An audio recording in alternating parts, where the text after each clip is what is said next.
All right, so look a little bit on silage, and I guess I always look at silage two ways. You know, you're going to plan for what you get or get what you plan for. And I guess this is all about saying, well, look, if I approach silage in a more targeted way, rather than just sort of letting the season roll on and taking what's there, you know, I can get much better outcomes with respect to silage and how it operates on the farms that we're working with. So I guess, you know, one of the really important things that we need to be thinking about in a hay or a silage plan is what you actually want to do with the silage. Okay, is it actually for fodder or fibre? So, and the two are sort of different. I think when I talk about silage as fodder, it's whenever silage is going to be in my ration as more than probably 2 kilos of dry matter of that feed, then it's much more important that I'm critically focused on quality. Okay, because it's in that situation, you know, a megajoule per kilogram of dry matter makes a dramatic difference, as opposed to when we're just chasing, you know, additional forage for use as fibre. So when we're talking about silage as fibre, what we're talking about then is maybe 1 or 2 kilograms of dry matter of that fodder coming into a mixed ration, just to basically, or even as free choice, to support rumen function at times of year where we might have very short or lush grass, or we may be feeding high levels of grain. So understanding what silage or hay does in your diet then dictates, well, what do I do with respect to growing or producing that silage? So I guess we're probably encouraging people more to think on the fodder side of things. Again, you know, if it's going to be more than 2 or 3 kilos of a diet at any time, then quality is absolutely king.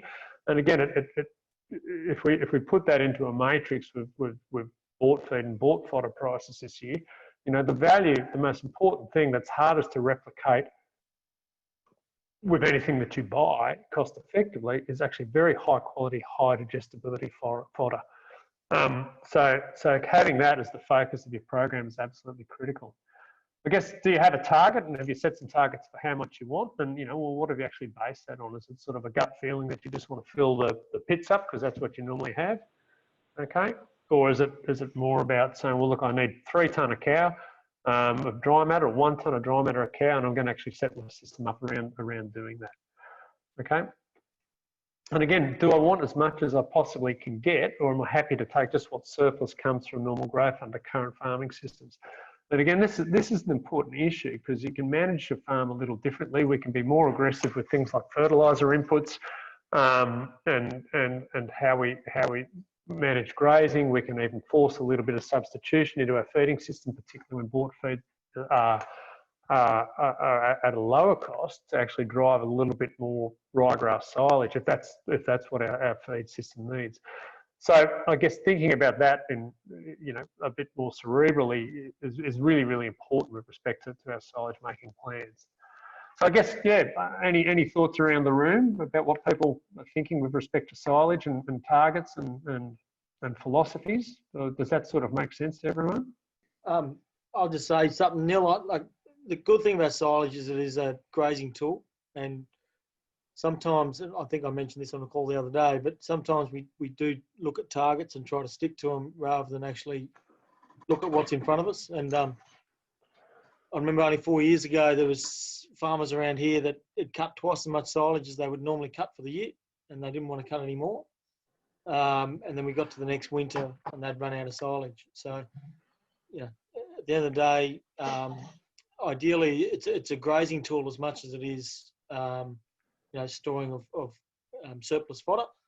But it's also the ability to be able to regrow grass and look after quality and all those other things. So just because it's, you know, we're talking about cutting silage, always think about what it's actually doing for the paddocks and the pasture you've already spent money on as well. Absolutely. No, look, Josh, and that's going to vary system by system, isn't it, with people, depending on when they redistribute their feed. So it can be very purposive, and particularly, again, if we've got a lot of this dryland area that's probably performing better than it has in the past, we can certainly be coming to a situation of surplus much more quickly. And again, I think that focus on quality is absolutely critical. Any other comments or questions? Okay, look, I guess knowing your targets is really, really important. And I guess this is always a good time of year where we would have liked to have thought that people have done their soil testing and they really know where their nutrients are at the moment. So we can push that through the spring as optimally as possible. I guess we're seeing, a lot now being discussed with respect to nitrogen and nitrogen use efficiency. And again, the general recommendations are, for 50 to 60 kilograms of nitrogen per hectare to be cut if we're chasing feed for additional fodder. And that's probably where our response curve, is likely to be at its peak. It doesn't mean we can't get additional responses beyond that, though, and particularly as we're looking at some of the high genetic merit cultivars of grass and going into spring where people might be looking for a single cut of a larger volume of silage. And we've certainly had responses up to 70 to 80 units of nitrogen where people have chased large volume ryegrass silage cuts going into the spring. Paddocks at the moment, this time of year, will quite happily use about 1.5 kilos of nitrogen per hectare per day. And again, that can be integrated into your grazing rotations. If you are taking silage, again, the big sleeper in most areas, and probably a little less so on some of the hunter soils, but more once we get over Gloucester Way, and certainly on the coast, is potassium. And I guess we've seen vast amounts of potassium mined out of paddocks all over the place over time. And I guess if you're looking to maintain your soils, we're generally looking at these spring silage as having a minimum of 2% potassium come off on a dry matter basis.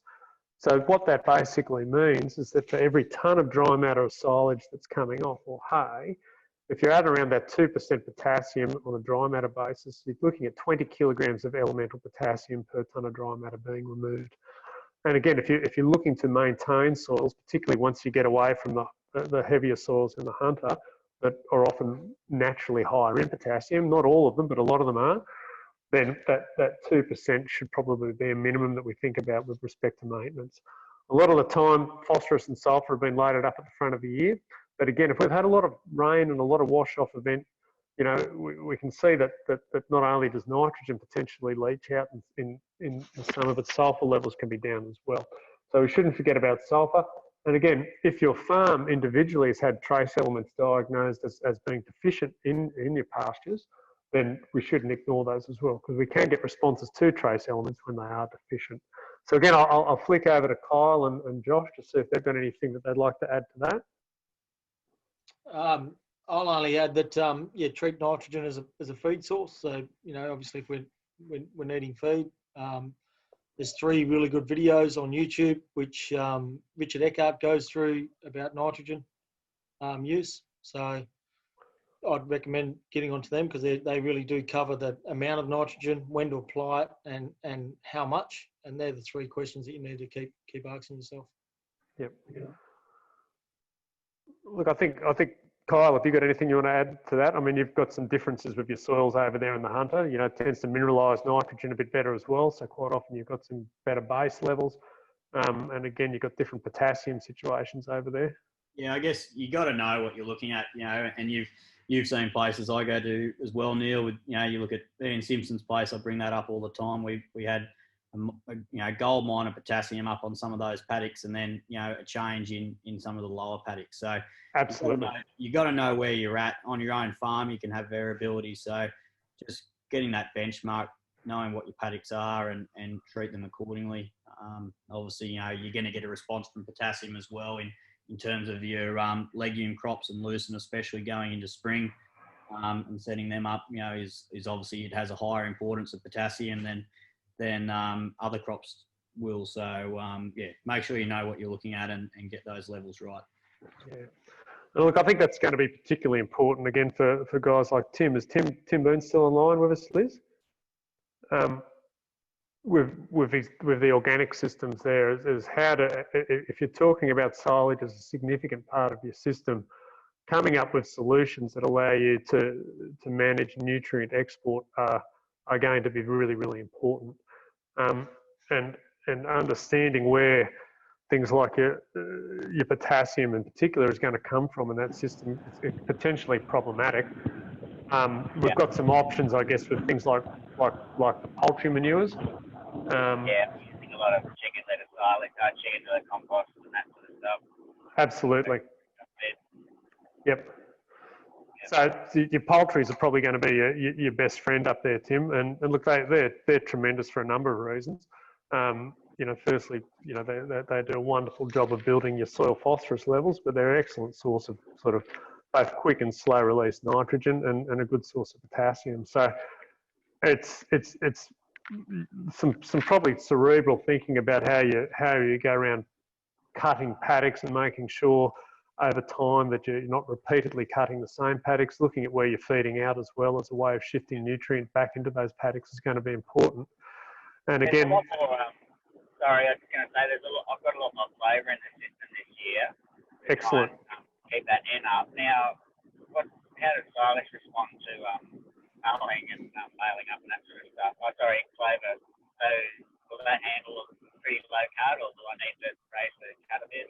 Oh, look, I'd really be taking your cut any lower than probably 4 to 5 centimetres, Tim, at this time of year.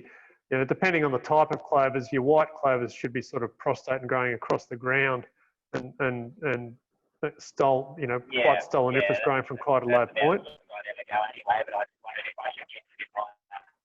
Yeah, look, I wouldn't leave it, you know, 4 to 5 centimetres at this time. As you get a bit closer to summer, depending on how the conditions are, it probably becomes a lot more about ground cover. But at this time, you know, I think while your moisture conditions are really good, probably resetting things at 4 to 5 centimetres is going to do a pretty nice job.